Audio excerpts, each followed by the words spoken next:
EU5 needs something like a mission tree. And now before you get really angry at me, because I know some people truly hate mission trees with a passion, let me explain what I think the problem is in EU5 and how I think something like a mission tree could fix it. You see, my problem is with events. There's a lot of events in EU5. In fact, some nations have literally hundreds. But the criteria, requirements, and even existence of these events is kind of hidden from the player. Let me give you a few examples. I'm sure you know Robert d'Artois, the guy that kind of kicks off the 100-Year War, right? But did you know there's actually an event to give him the county of Artois, turning him into a vassal? I thought not. It's not something Paradox would tell you. And it's not something you're really going to achieve because the game's requirements for this event are A, obscure, and B, never going to happen in a normal game. Let me tell you what they are. In order to get the event, which allows you to land Robert, you need to have got the flag, Robert provokes war. In order to get that flag, France needs to have said no to demanding Robert at the start of the game. And France is never going to do that because if you're playing on the historical AI setting, France will simply never do that. They will always demand that England hands over Robert. And so this event can never trigger. Now, you could just say, oh, so just make it so that the event can trigger even if France does ask to hand over Robert. But even if so, even if the game did, the player wouldn't know that they can do this. I'm sure there's people who conquered Artois because they thought, oh, maybe I can land Robert. But I'm sure a lot of people didn't bother because they had no knowledge of such an event. If anyone conquers Artois, it'd probably be because they have cores on some of that land. The idea of landing Robert being a thing is something the player won't be aware of at all. Let me give you another example. Also in the 100 Years' War, there's an event called the Brewer of Gent. This event, for Flanders, lets them choose between staying loyal to France or siding with England, which gives them a large liberty desire increase.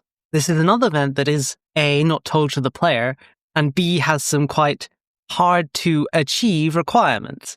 See, the requirements for this event is that Flanders has a positive opinion of England, and of course isn't at war with them, and the 100-Year War has started. Now, if you're playing as Flanders, it's actually going to be quite hard to ensure that you have a positive opinion of England because you cannot control your own opinion. It's a little easier to get this event if you're playing as England, as all you need to do to achieve it is ensure that Flanders has a positive opinion of you. But again, the player has no knowledge of this event, as whether they're playing as England or Flanders. How about another one? Let's say you're playing as Milan and you want to trigger the Ambrosian Republic and get Sforza on your throne. Well, the requirements for this event is to have an unmarried daughter who is an adult. Now, this might just be me, but the moment I have a daughter come of age, I immediately marry her off. So there's not going to be a situation where I have an unmarried daughter available in my court. And I'm sure that'd be the same for a lot of people. So again, this is another event that you're unlikely to get simply because of how playing the game works. Now, I could go on just listing events that have kind of obscure requirements that the player's never going to see, but you get the idea, right? So instead, let's talk about solutions. Mission trees is an obvious solution, as it's how it worked in EU4. A lot of events in EU4 are easy to trigger because they were simply tied to the mission tree. So all we had to do is achieve the criteria for the mission, click it, and then you got the event. Personally, I don't really think bringing mission trees like that into EU5 is a good idea. Instead, I think it'd be better to have maybe an event tree that listed just the events and their requirements, doesn't give any modifiers, doesn't give anything. Just once you achieve the criteria for an event, the event triggers. Nothing crazy, just showing you the requirements for each event. That would be, I think, my preferred solution, as it wouldn't change the game fundamentally. It would just show the player how to achieve these events and what the requirements are. I know some people might hate the idea because they don't like the idea of the game showing you these things. They think events should be, there's something that may show up or have a chance to. The player shouldn't know which events exist and shouldn't be able to plan, as it were. But I mean, you can do that by just looking in the event file, so And I don't really accept the idea. I don't think the game should hide information from the player. You shouldn't need to have to go into the game's event folders and files to see what events are in the game, right? It just doesn't feel right to me. A player should be able to see everything the game has to offer from within the game itself. Another solution outside of this event tree that I've proposed would be something like Victoria 3's journals, which again list important events and activities within the country. One of the problems that I see is that, as I said, some of these countries have a lot of events. So if you start the game and let's say you have an event tree, so you click on it and you're immediately bombarded by 200 potential events, it might be a little overwhelming. A solution to that, I would think, would be to break events up by age, as every event has a time frame that it can trigger in. So simply have the event tree have sections, as it were, starting at the age of tradition and then going to the age of the Renaissance and then on to the rest of them, with each event's only showing up in the part of the event tree that they are going to trigger in. That way you could avoid bombarding the player with 200 potential events right at the start of the game and instead neatly divide them up into the sections they actually trigger in. Honestly, I'm a little on the fence about this. I do think we shouldn't hide information from the player. I do think a lot of players, there's a lot of interesting events that can trigger, and they're just never going to see them because they don't even know they exist.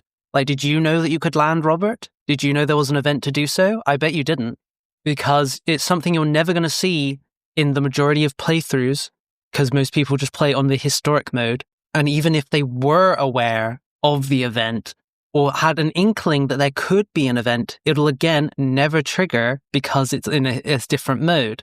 Even if this event could trigger in the normal mode, unless you had the inkling that there may be an event, you're probably not going to get it in a normal playthrough. If only because Robert tends to not live very long. But either way, I've rambled enough. I really want to hear your thoughts. Do you think the idea of an event tree, as I've suggested, would be a good idea? Do you think something like Victoria 3's journal system might be a better way to portray this? Or do you think that we just shouldn't show any of these events to anybody? I do understand the idea behind not showing anything and letting the player just kind of figure it out themselves, but I've always been against hiding information from the player, as I mentioned. I think the player should have all the information so they can make decisions as they choose. And while I do think event tree should show requirements for the events, I don't think it should show what the event entails, because otherwise, of course, players could just avoid negative events if they knew what an event would trigger. So if they were going to hide anything, I think they should hide what an event does, but not the requirements to achieve it. But anyway, as I said, I want to hear your thoughts. Do you agree with me? Do you disagree with me? Do you have a better solution? That's what I'm really interested in. Because I've thought about this basically since EU5 released, because a lot of people have said that EU5 is a lot like EU3, and I didn't quite agree until I had to start going through the event files and looking at events and thinking, how do these events trigger? That's what really gave me nostalgia and flashbacks to playing EU3. But now, though, I'm going to stop rambling on. This is the end of the video. Please tell me your thoughts. I really want to hear them. Thank you for watching, and see you next time.